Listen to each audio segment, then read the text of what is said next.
के जो हमारे मोदी जी हैं वो तो बहुत जिसे कहा जाए कि अपनी माय डियर फ्रेंड जो है उनकी इतनी बुरी गत होगी तो कुछ तो असर जो है देखा तो मोदी जी ने भी होगा या इंटरनेशनल वगैरह केवल यात्राएं करते हैं उन्होंने कुछ नहीं देखा होगा क्योंकि अभी तक शायद बधाई तो उन्होंने नहीं दी है।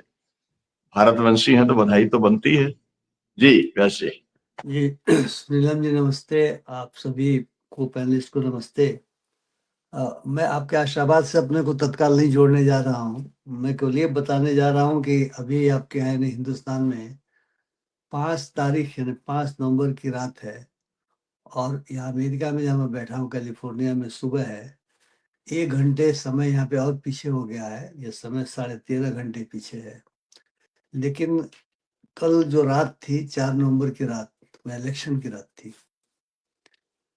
और इस इलेक्शन में डेमोक्रेटिक पार्टी को बड़ी खुशी मिली क्योंकि 2 जगह उनके गवर्नर भी जीत गए, न्यू जर्सी में और वर्जीनिया में। और लेफ्टिनेंट गवर्नर जो हाशमी की चर्चा भी हमारे कोई पैनलिस्ट कर रहे थे। वर्जीनिया में लेफ्टिनेंट गवर्नर्स का भी इलेक्शन था और हाशमी भी जीते हैं। अब हम ममदानी पे आते हैं। दरअसल मैं जब से आया हूँ, मैं 2.5 महीने से यहाँ पर हूँ और मैं देख रहा था कि ममदानी को लेकर के यहाँ पे एक विचारधारा का संघर्ष शुरू हुआ है। मैं इसे इस रूप में देखता हूँ और मैंने पूछा लोगों से कि मेयर तो मेयर होता है, कौन सी बड़ी बात है। तो ज्ञात हुआ कि जो न्यूयॉर्क सिटी है उसके 5 उसके बोरोज हैं। आप सभी लोग जानते हैं, मैनहट्टन है, क्वींस है, ब्रुकलिन है, ब्रॉन्क्स है और शटल आइलैंड है। तो कहा कि सब मिला करके जो पूरा न्यूयॉर्क है उसमें न्यूयॉर्क सिटी का जो एरिया भी है और जो पॉपुलेशन भी है वह बहुत ही ज़्यादा है और मेयर के पास काफ़ी शक्तियाँ होती हैं। यहाँ तक कि गवर्नर के पास भी उतनी शक्तियाँ न्यूयॉर्क सिटी के इन इलाकों के लिए नहीं होगा जो मेयर के पास होता है, क्योंकि वो बहुत सारी बातें कह रहे थे। तो उन्होंने कहा इसलिए मेयर का चुनाव बहुत महत्वपूर्ण हो गया है। और ये ममदानी बार बार डेमोक्रेटिक सोशलिज्म की बात कर रहे थे। अमेरिका में सोशलिज्म शब्द एक्चुअली गाली की तरह से इस्तेमाल किया जाता है। अगर आपको किसी ने सोशलिस्ट कहा तो आप समझिए वो कह रहा है कि आप जो है सो ऐसे लोग हैं जो अमेरिका को नष्ट करना चाहते हैं।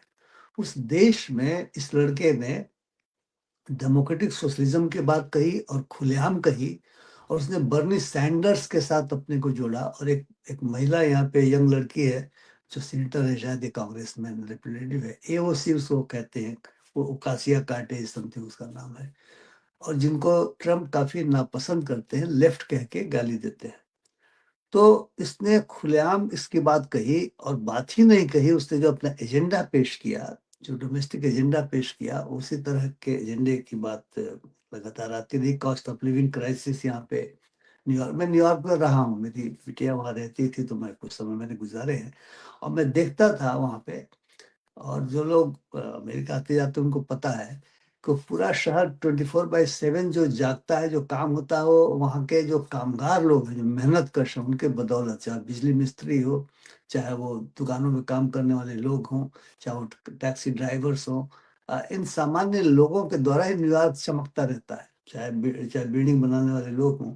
और उसने उन्हीं के कॉस्ट ऑफ लिविंग क्राइसिस को ठीक करने की बात कही। उसने कहा कि फ्योरेलो ला गार्डिया के बाद ये क्राइसिस बड़ी बड़ी है। कोई गाड़िया वहाँ के बहुत बड़े नेता रहे थे, उनके नाम पे, गाड़िया के नाम पे एक एयरपोर्ट भी है।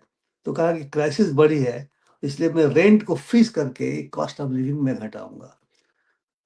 सबसे बड़ी बात में जो मैंने देखा ये था कि युवा वर्ग ही नहीं, और केवल न्यूयॉर्क में ही नहीं, मैं तो कैलिफोर्निया में हूँ, यहाँ पर भी मैं देखता था, खास करके इमिग्रेंट्स के बीच में, क्योंकि मेरा तो संपर्क इमिग्रेंट्स के बीच में ही है, कि लोग बड़े खुश थे, वो कहते तो जीतेगा।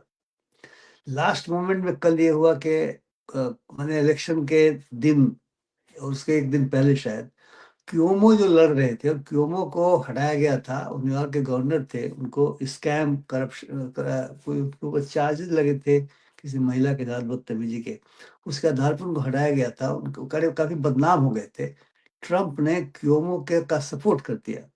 क्यूमो से पूछा गया, टेलीविजन में देख रहा था तो पूछा गया कि आपको सपोर्ट किया है, कहा मुझे सपोर्ट नहीं किया, उसने ममदानी के विरोध में किया है। तो राष्ट्रपति अगर एक मेयर के चुनाव में विरोध करने लगे तो कहते हुए कि यह बहुत ही खतरनाक विचारधारा को लेकर के चल रहा है डेमोक्रेटिक सोशलिज्म, तो ये विचारधारा की लड़ाई बड़ी मजेदार हो गई, मुझे दिखाई पड़ा। और इस विचारधारा की लड़ाई में पहली बार मुझे ऐसा लगता है 20वीं शताब्दी की शुरुआत में यहाँ पे सोशलिस्ट पार्टी हुआ करती थी। और आप जानते हैं कि मैकार्थी नाम का एक प्राणी हुआ करता था यहाँ, जो बहुत बड़ा नेता था और वो सत्ता में था। उसने इन सोशलिस्टों को मतलब मरवा डाला, उनको सोवियत एजेंट कह के मरवा डाला। अगर अमेरिकन हिस्ट्री आप पढ़ेंगे तो आपको ज्ञात होगा। लेकिन पहली बार डेमोक्रेटिक सोशलिज्म शब्द आया, बर्नी सैंडर्स ने इसका इस्तेमाल किया था। और आप जानते हैं कि डेमोक्रेटिक पार्टी ने उनका सपोर्ट नहीं किया। डेमोक्रेटिक पार्टी ने भी इस बार जो उसका इस्टेब्लिशमेंट जिसको कहा जाता है, जो मठाधीश कहे जाते हैं, उन्होंने ममदानी का सपोर्ट नहीं किया, विरोध किया। क्योंकि उनका मानना यह था कि जो कारपोरेट है, जो यहाँ का बिग कारपोरेट है, और न्यूयॉर्क तो आप जानते हैं बिग कारपोरेट का गढ़ है, तो उनको उनसे भी चलना मिलता है, उसका भी वो हितों का पालन करते हैं। उसको जॉब क्रिएटर कहते हैं। हमारे देश में भी जॉब क्रिएटर्स अडानी जी को, अंबानी जी को अन्य लोगों को कहा जाता है, यहाँ भी कहा जाता है। तो कल तो यहाँ तक बात हो रही थी इलेक्शन के समय के डेमोक्रेटिक पार्टी के एस्टेब्लिशमेंट की ओर से भी, और रिपब्लिकन्स तो कहते ही रहे हैं, वे कहे कि जो जॉब क्रिएटर्स हैं वो न्यूयॉर्क छोड़ के चले जाएंगे। लेकिन मैंने कुछ युवकों को बात करते सुना कि because they don't want to share their profits, they have to share their profits. या फिल्दी रिच का कंसेप्ट है, 2.5% माने जाते हैं कि फिल्दी रिच है। इसने कहा कि फिल्दी रिच को तो ज्यादा टैक्स करना पड़ेगा, क्योंकि फिल्दी रिच जो न्यूयॉर्क के जो कंडोम्स कहे, कंडोज कहे जाते हैं, सॉरी कंडोम्स नहीं, कंडोज कहे जाते हैं, उसपे जो ऊपर के सारे माले उनके हैं। ट्रम्प का अपना ट्रम्प टावर्स वहां पर मौजूद है। और किसी ने कहा ही सही कहा कि बिल्कुल वो गढ़ है, पूंजीवाद का गढ़ है। तो उस पूंजीवाद के उस गढ़ में समाजवाद की बात करना एक बहुत बड़ी बात हो गई। दूसरी बात यह कि मैं सुन रहा था कल ममदानी का जो विक्ट्री स्पीच था, वो मैं CNN पर सुन रहा था, ABC भी, जितने यहाँ के टेलीविजन चैनल्स हैं मोटे तौर पर सब दे रहे थे। भारत के संदर्भों में जो मुझे लगा कि ममदानी ने जो भाषण दिया, उसने जवाहरलाल नेहरू को कोट किया, और ट्रिस्ट विद डेस्टिनी के उनके भाषण का अंश कोट किया। मैं पढ़ता हूँ, उसने कहा, a moment comes but rarely in history when we step out from the old to the new, when an age ends and when the soul of a nation long suppressed finds utterance। और फिर उसने कहा कि आज हम New York में भी एक पुराने से नए की तरफ, पुरातन से नूतन की ओर हम आगे बढ़ रहे हैं।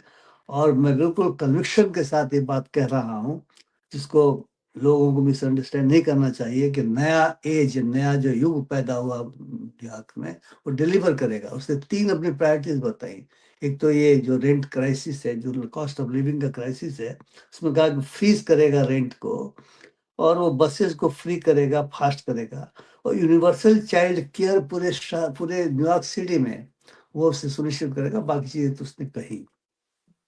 जब जवाहरलाल नेहरू को कोट कर रहा था, तो जैसा आपने भारत की बात कही, मुझे अचानक याद आया कि भारत में तो बहुत सारे लोगों के सीने पर सांप लौट गया होगा अगर सुनेंगे तो। नहीं सुनेंगे तो न्यूयॉर्क टाइम्स ने बकायदा उसका दे रखा है, पूरा जो उसने उसका भाषण है उसका ट्रांसक्रिप्ट दे रखा है। उससे ट्रम्प को जो ललकारा, सो ललकारा है, क्योंकि ट्रम्प से के साथ तो बिल्कुल विचारधारा की लड़ाई चल रही थी। उसने कहा है कि मैं 4 शब्द कहूंगा, जो भी अभी कहा प्रोफेसर साहब ने, टर्न योर वॉल्यूम अप, अपने अपने टेलीविजन का वॉल्यूम बढ़ा लो, क्योंकि उसने जो बातें, और लोग उछल रहे थे, कूद रहे थे। तो मुझे लगता है कि अमेरिकी इतिहास में ममदानी की जीत का मतलब ये हुआ कि डेमोक्रेटिक पार्टी का भी जो इस्टेब्लिशमेंट है, जो मठाधीश है, उनके विरोध के बावजूद पूंजीवाद के गढ़ में उसने समाजवादी यानी डेमोक्रेटिक सोशलिज्म की पताका फहराई। क्योमो का मैं सुन रहा था, वो क्या कहता है, क्योमो पहले बोल रहे थे, और क्योमो तो कहते कि डेमोक्रेटिक पार्टी की तरफ से ही थे, लेकिन उन्होंने इंडिपेंडेंट लड़ना स्वीकार किया। और वो कह रहे थे कि democratic socialism, they are basically socialist and they want the state should take over the economic activities. उसको बुरा मान रहे थे, क्योंकि यहाँ पे बुरा माना जाता है। तो मैं इससे मानता हूँ कि ममदानी की जीत अन्य चीजों के साथ साथ एक विचारधारा की जबरदस्त लड़ाई है, और इसका असर अमेरिका पर तो पड़ेगा ही पड़ेगा, इसका असर हमारे देश में भी पड़ेगा। और आप जैसे लोग जो अपने को समाजवादी कहते हैं, आपको गालियां शायद कम मिलेंगी। धन्यवाद। बिल्कुल आपने ठीक कहा कि पूरे दुनिया के समाजवादियों के लिए भी एक बड़ा एनर्जी बूस्टर के तौर पे रहेगा। और मुझे लगता है कि आज जो बयान आया भारतीय जनता पार्टी की तरफ से, राहुल गांधी ने जब अपना हाइड्रोजन बम छोड़ा, तो उसके बाद में और उन्होंने कहा कि ये विदेशी शक्तियों से संचालित है।